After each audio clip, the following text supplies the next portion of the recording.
All right, folks, it's Bass Action back in action here. In this video, we are going to cover just some very, very basic terminology regarding sequences.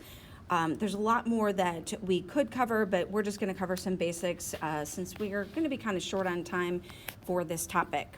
So let's just jump into our definition first. We've got a sequence here, and our definition for our sequence is going to be a function whose domain is the set of positive integers. What that means is that when we look at this function, this sequence right here, that means that we can only substitute in positive whole numbers for n. We won't have any negatives, and we won't have any decimals. So if we could answer our first question here, our domain here, we could describe our domain as n such that n is a positive integer. It's just important to remind yourself that they have to be positive whole numbers. Now, this a sub 1, this is read a sub 1 since it's a little subscript there. What that's telling us is it's wanting to know the first term. Okay, so the first term, so what is the first number in this sequence? So our first term, a sub 1, would simply mean we're going to substitute a 1 in for n. So we would have 1 minus 1, and we would have 1 plus 1. Well, of course, that's going to give us a 0 in the numerator. So a sub 1 is 0. Okay, so our first term is 0. So over here, you can see it's asking us to write the first 5 terms of the sequence, and that means that it wants to know what happens when n is 1, when n is 2, 3, 4, and 5, and we can, of course, immediately substitute in right away that a sub 1, our first term, is 0. And we'll put a little comma here because we're going to continue our sequence, and we'll separate each value in the sequence by a comma. Now, I could also jump to a sub 5. Our rule is written in such a way that it doesn't matter what order we do these, so this is looking for the 5th term. And that means that a sub 5 says that we're going to now do 5 minus 1 and 5 plus 1. That's going to give us a 4 over 6. And of course, we would want to actually reduce that when we put it into our sequence. So that would become a 2/3. So over here in our first 5 terms, we could jump all the way over to here, and we could write in our 2/3. Now, if it wanted us to actually list all 5 of these, like this is doing, we would just continue our process, and we would substitute in our 2, and we can just do that even mentally. So 2 minus 1 is going to give us a nice 1, and 2 plus 1 is going to give us a 3. Again, we'll separate by a comma. We could substitute in our 3 there, and we would do 3 minus 1 is going to give us a nice 2, 3 plus 1 is 4, and of course that's going to reduce. So we would want to go ahead and reduce that to its nice 1/2. And of course, if we went ahead and we continued on with the 4, we would have our 4 minus 1 is going to give us a 3, and 4 plus 1 is 5. Okay, so our first 5 terms of our sequence would be that. So that's all that that's asking us to do there. Our next thing is a factorial, and you might already be familiar with a factorial, but let's just remind ourselves of the definition, or if you've never seen it, here you go. So first of all, our n values have to be greater than or equal to 0, and that has to be an integer. So again, positive whole numbers, but we're also going to include 0 this time. Now, by definition, on a factorial, 0 factorial is equal to 1, and 1 factorial is also equal to 1. So we want to, it's kind of a funky little definition for a lot of people sometimes, so it's just important to remember that. Now, if n is greater than or equal to 2, we're going to follow this sequence right here. So sometimes this definition is confusing to students, so we're going to do an example. But basically, we're going to find the product of all of the descending whole numbers. So if I see this 7 factorial, what that means for our purposes is that we're going to have a 7 times a 6 times a 4, 5, 4, 3, 2, 1, and we typically just write it down to 1. Now, there is actually a button in your calculator for this. It's typically under the probability section of your calculator. There should be a factorial button on there, or you can type these in, and if you type it in, you're going to get 5,040. Now, a more advanced one might look like this. So I'm going to have a 3 factorial times a 5 factorial, all divided by 9 factorial.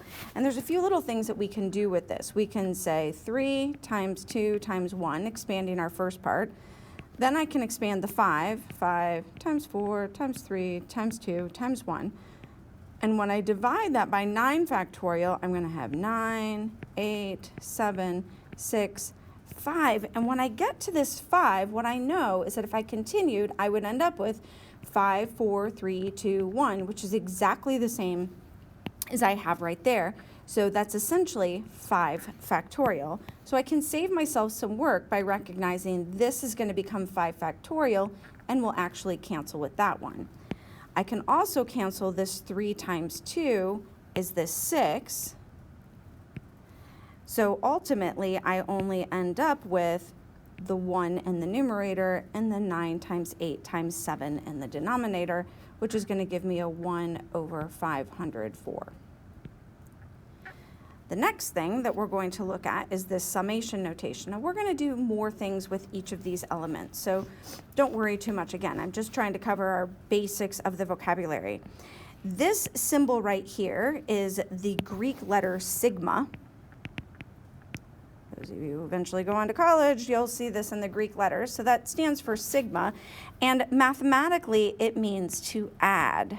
Okay, so it means we're going to add a whole bunch of things together. Okay, this is often also called a series. When we list it out, when we expand it, it's going to turn into what we call a series by adding everything together.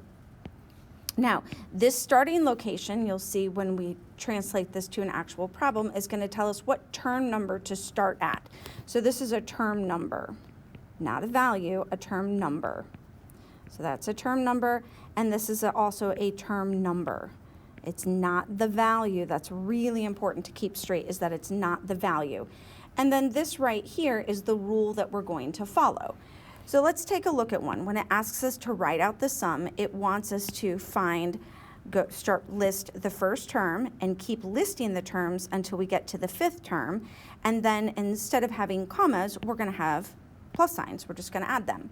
So if I find my first term, I'm starting at 1.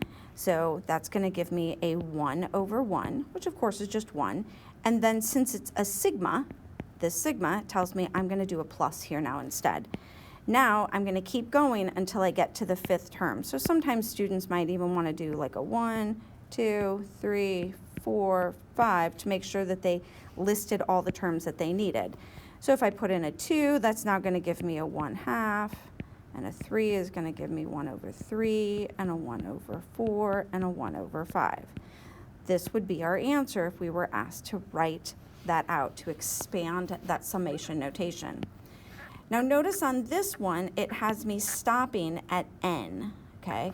That means that we don't know what term number we're going to stop at, so when we expand it, we're still going to use these plus signs, but we're just going to essentially go to our actual rule here. So when I start to expand this, I know that my 1 factorial is going to be 1. And then I'm going to add that to my 2 factorial. So I'm going to write 2 factorial. And then I'm going to add that to 3 factorial. And that pattern would continue. And I'll give myself some ellipses. And now I'm going to go all the way to n factorial. And this would be our expansion of that one. So if there's just an n here on what it asks you, you'll just put your rule. Now, if we want to go in reverse, what we're going to do is we're going to give ourselves our sigma. We are going to assume that we're starting at the first term. Okay, so we're going to go ahead and write a k equals 1. Then we're going to, up here on the top, we're going to figure out, well, what term did I stop at? So in order to figure out what term I stopped at, I need to know what rule I was following. Well, I can see that my first term is 1 squared, my second term is 2 squared, my third term is 3 squared. So what I'm doing each time is I'm taking the term number and I'm squaring it. So that means that I can see that I'm going all the way up to the 9th term. So that would be our summation notation there. And then our last one, again, notice that we're going all the way to our rule, so we're going to give ourselves our sigma. We're going to say k equals 1. We're going to go all the way up to n. Now, this is kind of a funky little notation here. This tells us what term number to stop at, and this is telling us what term to start at. But the variable that you have here on the bottom should match the variable that you have in your rule. So when I substitute this in here, I'm going to change that n to a k. So I'm going to change this to 1 over 2 to the k minus 1. And that would be my summation notation for that one. Okay. Now, in the next video, we're going to look at some specific types of sequences. And if you do open your book, you can find a whole bunch of special patterns for sequences, special types of sequences, but we're not going to worry too much about those in this class for this year.